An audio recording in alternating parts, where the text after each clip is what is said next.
کہ تبدیلی کے ساتھ آپ کو تکلیف بھی ہوگی.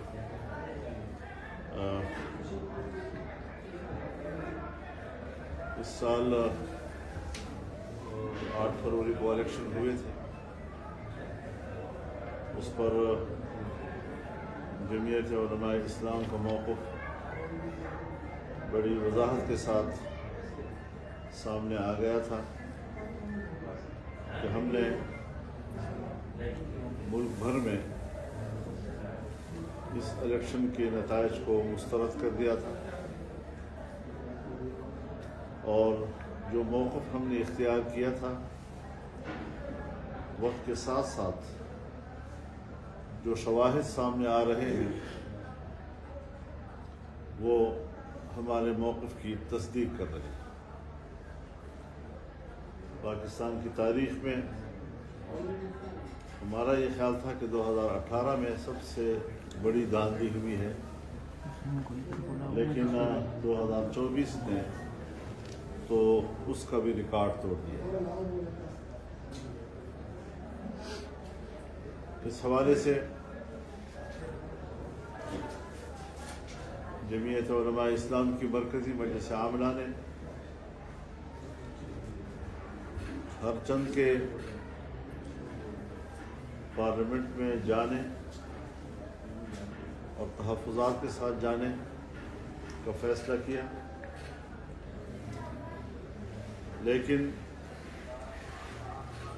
اس صورتحال سے چاروں صوبوں میں جا کر صوبائی جو ہمارے جنرل کونسلز ہیں، مجالس عمومی ہیں، ان کو اعتماد میں لینا. چنانچہ ہمارا پہلا اجلاس صوبہ خیبر پختونخوا میں ہوا، اور ابھی دوسرا اجلاس ہے یہاں کراچی میں ہو رہا ہے. اس کے بعد پھر پنجاب میں جائیں گے. بلوچستان میں بہت سخت سردی ہے، مختلف اطراف سے لوگوں کے جمع ہونے میں دقتیں آ رہی ہیں، تو اس کو فی الحال مؤخر کیا ہے. لیکن یہ ایک حقیقت ہے کہ جمہوریت اپنا مقدمہ ہار رہا ہے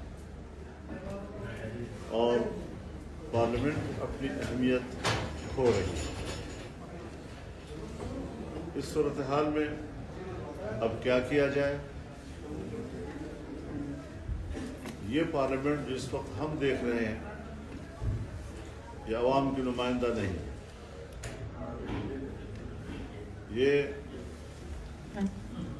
دھاندلی کی پیداوار ایک پارلیمنٹ ہے جس میں کچھ لوگ اپنے آپ کو حکمران کہلائیں اور قوم کے دلوں پر وہ حکومت نہیں کر سکے. ان کی جسموں پہ تو شاید حکومت کر سکے، لیکن قوم دل سے اس کو تسلیم نہیں کرے گی. اس حوالے سے ہم آج یہاں کراچی آئے ہیں.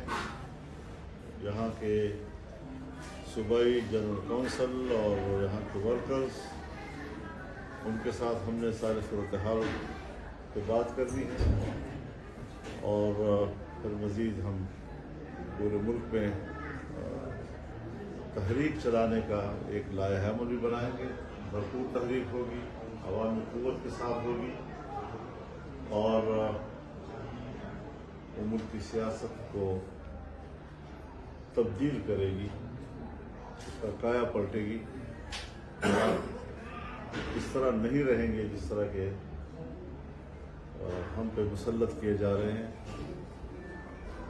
یہ حالات ہم نہ تسلیم کرتے ہیں، نہ اس کو ہم قبول کرتے ہیں.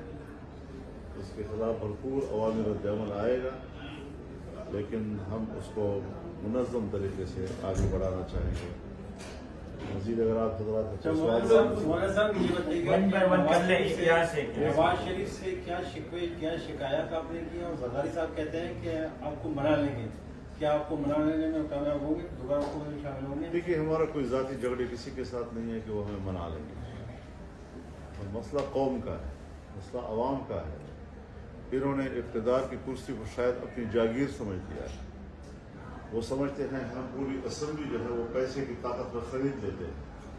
چنانچہ سندھ اسمبلی خریدی گئی ہے, بلوچستان اسمبلی خریدی گئی ہے, اور مختلف صوبوں میں انہوں نے جو پیسہ انویسٹ کیا ہے, پیسے کی بنیاد پر اگر ملک کی حکومت چلنی ہے اور اسمبلیاں خریدنی ہیں تو پھر ظاہر ہے کہ ہم تو فارغ ہیں.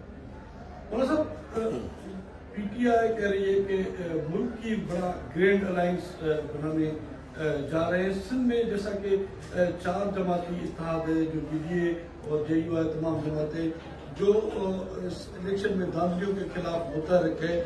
کل رات آپ کی ڈی ڈی اے کے رہنماؤں سے ملاقات ہوئی ہے. کیا سندھ میں اس جو احتجاج جاری ہے اس کو مزید وسیع تر بنایا جائے گا, اور گرینڈ الائنس جو بننے جا رہا ہے اس کے حوالے سے؟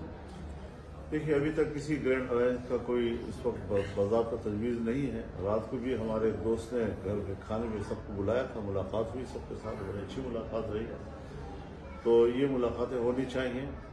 اس میں مذاکرہ ہوتا ہے, اس میں ڈیبیٹس ہوتی ہیں, حالات کو سمجھا جاتا ہے, اور یہ ہمیں اندازہ لگانا ضروری ہے کہ ہم آئین و قانون کے حدود میں رہتے ہوئے اپنا حق اظہار رائے استعمال کریں. اور اس وقت نوجوان نسل میں بہت زیادہ شدت آ رہی ہے, اور ملک کے اندر ایک نظریہ تو نہیں ہے, بہت سے لوگ اپنے نظریوں کے حامل ہیں. کچھ لوگ ویسے ہی اسمبلیوں سے مایوس ہیں, ایک زمانہ ہو گیا کہ مایوس ہیں, مزید ان کو اسمبلیوں اور جمہوریت سے مایوس کیا جا رہا ہے.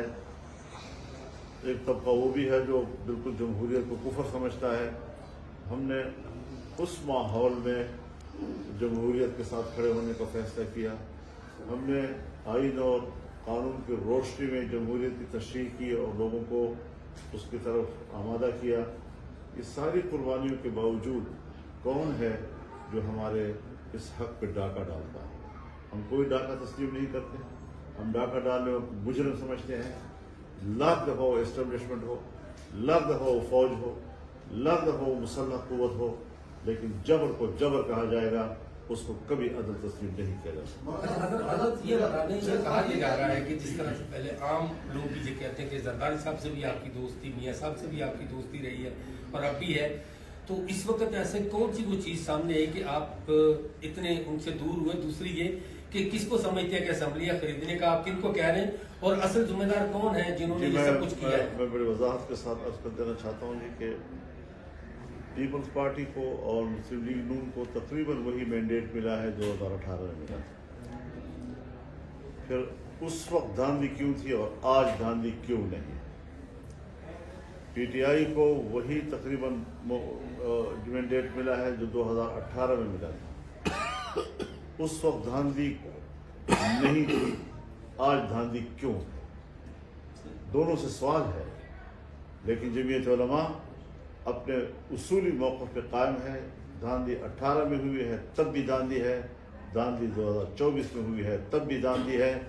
جہاں تک پارٹیوں کا تعلق ہے, ضرور سب دوست تشریف لائے ہیں, ان کے اکابرین تشریف لائے ہیں, ہم نے ان کو احترام دیا ہے. احترام کا رشتہ تو پہلے بھی رہا ہے, آئندہ بھی رہے گا.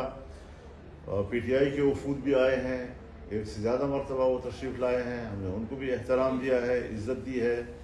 اور سیاست میں آپ جانتے ہیں کہ ہم نے کبھی بھی تلخی کو فروغ نہیں دیا, تعصبات کو فروغ نہیں دیا, گالم گلوچ کو فروغ نہیں دیا. موقف لیا ہے, اتفاق رائے بھی کیا ہے, اختلاف رائے بھی کیا ہے, اعتدال کے ساتھ اور دلیل کے ساتھ کیا ہے. لیکن میں آپ کو اطمینان دلاتا ہوں کہ اب تک ہم اپنے موقف پہ قائم ہیں. پارلیمنٹ میں جائیں گے, احتجاجی اور تحفظات کے طور پر ہم جائیں گے. کوئی ووٹ ہم نے استعمال نہیں کرنا, اور انشاءاللہ العزیز ہماری جو دوست جماعتیں جو ہمارے پاس تشریف لائے, بار بار لائے, انشاءاللہ اب وہ اصرار نہیں کریں گے.